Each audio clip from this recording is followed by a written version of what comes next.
પાપડી ગાંઠિયા બનાવતી વખતે સૌથી મહત્ત્વનું એ છે કે પરફેક્ટ લોટ બાંધવો અને તેને મસળવો, તો એકદમ ફરસાણવાળાની દુકાન જેવા પોચા રૂ જેવા પાપડી ગાંઠિયા તૈયાર થશે। તો પરફેક્ટ માપ સાથે પાપડી ગાંઠિયા બનાવવા માટે વજનમાં 500 ગ્રામ બેસન લીધો છે। કપના માપથી જોઈએ તો 5 કપ જેટલો છે અને બેસન તૈયાર પેકેટમાં આવે એ લેવાનો છે। મોટા વાસણમાં ચાણી મૂકી છે, તેમાં થોડો બેસન ઉમેરીને બધો બેસન ચાળી લેશું। ચણાના લોટની વસ્તુ બનાવતી વખતે બેસનને હંમેશા ચાળીને જ ઉપયોગમાં લેવો। ચાળીને લેવાથી તેમાં ગાંઠા પણ નથી વળતા અને લોટમાં હવાના કણ ભરાય છે, જેથી ગમે તે ફરસાણ આપણે બનાવીએ તો એકદમ સરસ બને છે। તો બધો લોટ બરાબર ચાળી લીધો છે, તો લોટને આપણે સાઈડમાં મૂકી દઈશું અને ગાંઠિયામાં ઉમેરવાનું તેલ અને પાણીનું મિક્સર તૈયાર કરી લઈએ। 200 ml જેટલું પાણી ઉમેરીએ। કપના માપથી જોઈએ તો 1 કપ જેટલું પાણી છે, સાથે તેટલા જ પ્રમાણમાં એટલે કે 200 ml જેટલું તેલ ઉમેરીએ, એટલે કે 1 કપ જેટલું તેલ ઉમેર્યું છે। તેલનું પ્રમાણ જો તમને વધારે લાગતું હોય તો તમે પોણો કપ જેટલું તેલ ઉમેરી શકો છો, પણ 1 કપ તેલ ઉમેરવાથી એકદમ પોચા રૂ જેવા ગાંઠિયા તૈયાર થાય છે। 500 ગ્રામ લોટ સાથે આપણે 200 ml પાણી અને 200 ml તેલ ઉમેર્યું છે, જે એકદમ પરફેક્ટ છે। હવે ગાંઠિયાના સોડા ઉમેરશું। ગાંઠિયાના સોડા ઉમેરવાથી ગાંઠિયા ખાવામાં એકદમ સોફ્ટ અને બહારથી એકદમ ક્રિસ્પી તૈયાર થાય છે। તો 1 ચમચી જેટલા ગાંઠિયાના સોડા ઉમેરશું। જો તમારી પાસે ગાંઠિયાના સોડા ન હોય તો તમે પાપડ ખાર અથવા તો ખાવાના સોડાનો ઉપયોગ પણ કરી શકો છો। હવે સ્વાદ પ્રમાણે મીઠું ઉમેરી દઈએ અને બધી વસ્તુને બરાબર મિક્સ કરી લઈએ। વિસ્કરના મદદથી બધી વસ્તુને બરાબર મિક્સ કરી લઈએ।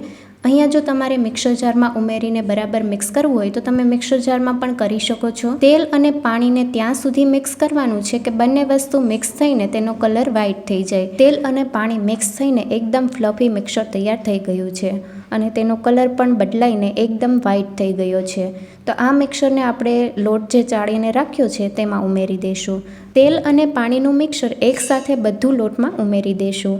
અહીંયા આપણે 500 ગ્રામ લોટ સાથે 200 ml પાણી અને 200 ml તેલ લીધું છે, જે એકદમ પરફેક્ટ છે, એટલે એકદમ પરફેક્ટ લોટ તૈયાર થશે। તો અહીંયા મિક્સર બધું એકસાથે ઉમેરી દીધું છે અને હવે પાપડી ગાંઠિયા માટેનો લોટ બાંધી લઈશું। લોટમાં બધી વસ્તુ બરાબર મિક્સ થઈને આ રીતનો લોટ બંધાઈ ગયો છે। આ લોટ પાપડી ગાંઠિયા બનાવવા માટે બરાબર નથી, તો લોટને આપણે મસળવાનો છે। લોટને મસળવા માટે અત્યારે મેં અડધો કપ જેટલું પાણી લીધું છે અને પાણી આપણે એકસાથે નથી ઉમેરવાનું, થોડું પાણી ઉમેરતા જશું અને લોટને 3 થી 4 મિનિટ માટે મસળવાનો છે। લોટને કૂણવતી વખતે જો વધુ પડતું પાણી ઉમેરાઈ જશે તો પાપડી ગાંઠિયા બરાબર નહીં પડે, એટલા માટે એ વાતનું ખાસ ધ્યાન રાખવાનું છે કે થોડું પાણી ઉમેરતા જવાનું છે અને લોટને 3 થી 4 મિનિટ માટે મસળી લેવાનો છે। લોટને કૂણવવાથી પાપડી ગાંઠિયા મોંમાં મૂકતા પીગળી જાય એટલા સોફ્ટ તૈયાર થાય છે। થોડું પાણી ઉમેરતા જઈને આ રીતનો સોફ્ટ લોટ તૈયાર કરી લીધો છે અને આ રીતનો લોટ તૈયાર કરવા માટે 1 કપ જેટલા પાણીની જરૂર પડી છે। પાણીનું પ્રમાણ ચણાના લોટ ઉપર ડિપેન્ડ કરે છે, અડધો કપ પણ જરૂર પડી શકે અને 1 કપ પણ જરૂર પડી શકે। અહીંયા મેં 1 કપ જેટલું ઉમેર્યું છે અને હવે હાથ ઉપર તેલ લગાવી દઈશું, જેથી ચણાનો લોટ હાથ ઉપર ચોટે નહીં। લોટને આપણે ભેગો કરી લઈશું। લોટને આપણે પહેલાંના લોટ સાથે કમ્પેર કરીએ તો પહેલાં કરતાં લોટનો કલર પણ લાઇટ થઈ ગયો છે અને લોટ એકદમ સોફ્ટ તૈયાર થયો છે। તો પાપડી ગાંઠિયા બનાવતી વખતે લોટને મસળવો ખૂબ જ જરૂરી છે। ગાંઠિયા પાડવા માટે પાપડી ગાંઠિયાનો જે જારો આવે એ લીધો છે। જો તમારી પાસે જારો ન હોય તો તમે સેવ પાડવાના મશીનનો ઉપયોગ પણ કરી શકો છો, પણ પાપડી ગાંઠિયા જારામાં એકદમ સરસ બને છે। પાપડી ગાંઠિયા તળવા માટે મીડિયમ ગેસની ફ્લેમ ઉપર તેલ ગરમ થવા માટે રાખેલું હતું। તેલ ગરમ થઈ ગયું છે, હવે ગેસની ફ્લેમ ધીમી કરી દઈશું અને આ રીતે આપણે જારો ગોઠવી દઈશું। જારા ઉપર તેલ બરાબર ગ્રીસ કરી લઈશું। જારા ઉપર તેલ લગાવવાથી ચણાનો લોટ વધુ પડતો જારા ઉપર ચોટશે નહીં। જારાના શરૂઆતના ભાગમાં લોટ રાખી દઈએ, હાથને પણ પાણીવાળો કરી દેવાનો જેથી લોટ ચોટે નહીં અને હથેળીના આ ભાગનો ઉપયોગ કરીને લોટને જારા ઉપર આ રીતે ઘસવાનો છે। તો આ રીતે ઘસીને ફરી પાછો શરૂઆતના ભાગમાં ઘસવાનો છે, જેથી પાપડી ગાંઠિયા એકદમ સરસ રીતે પડે।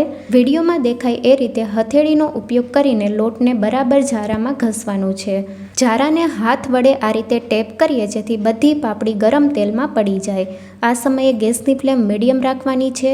બધી પાપડીને બરાબર છૂટી કરી લઈશું। તો આ રીતે જારાની મદદથી પાપડીને છૂટી કરી લઈએ। 2 થી 3 મિનિટ જેવું થઈ ગયું છે, પાપડી ગાંઠિયા તળાઈ ગયા છે, તો જારાની મદદથી કાઢી લઈશું। એ જ રીતે આપણે બાકીના ગાંઠિયા પણ જારા વડે બરાબર તૈયાર કરી લઈશું। તો આ રીતે લોટ ઘસતા જવાનું છે અને પાપડી ગાંઠિયા પાડતા જવાનું છે. એકસાથે વધુ પડતા પાપડી ગાંઠિયા નથી પાડવાના.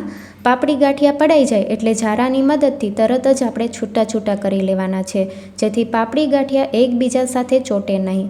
આ રીતે એકદમ છૂટા છૂટા થઈ જાય એ પછી મીડિયમ ગેસની ફ્લેમ ઉપર 2 થી 3 મિનિટ માટે થવા દેવાના. અહીંયા આપણે એ વાતનું ખાસ ધ્યાન રાખવાનું છે કે ગાંઠિયા તળતી વખતે ગેસની ફ્લેમ મીડિયમ રાખવાની છે. જો તમે ધીમા ગેસ ઉપર ગાંઠિયા તળશો તો ગાંઠિયામાં તેલ ભરાઈ જતું હોય છે. 2 થી 3 મિનિટ જેવું થઈ ગયું છે અને પાપડી ગાંઠિયા બરાબર તળાઈ ગયા છે.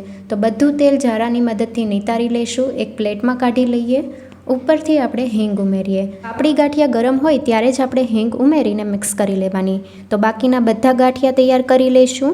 500 ગ્રામ લોટમાંથી બધા પાપડી ગાંઠિયા તૈયાર થઈ ગયા છે અને બહારથી એકદમ ક્રિસ્પી અને ખાવામાં એકદમ સોફ્ટ એવા પાપડી ગાંઠિયા તૈયાર છે. રેસીપી કેવી લાગી કમેન્ટમાં જરૂરથી જણાવજો. નવી રેસીપી જોવા માટે ચેનલને લાઇક, શેર અને સબસ્ક્રાઈબ કરો. Thank you for watching.